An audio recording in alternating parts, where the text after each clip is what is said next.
यतो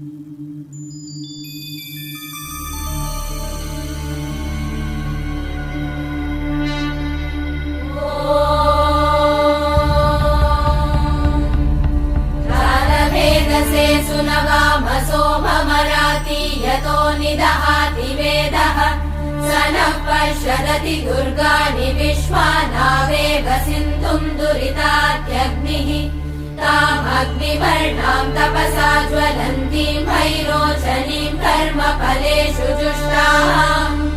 दुर्गाम् देवीगुम् शरणमहम् प्रपद्ये सुतरसि तरसे नमः अग्ने त्वम् पारयानव्यो अस्मान् स्वस्तिभिरति दुर्गाणि विश्वा पूष्य पृथ्वी बहुला न उर्वी भवातोकायतनयाय शम्योः विश्वानि नो दुर्गः जातवेदः सिन्धुन्न नावा दुरितातिवर्षि अग्ने अत्रिवन्मनसा गृहाणोऽस्माकम् बोध्यभिता तनूना कृतनाजितगुम् सहमानमुग्रमग्निगुम् भुवेम परमात् सदस्तात्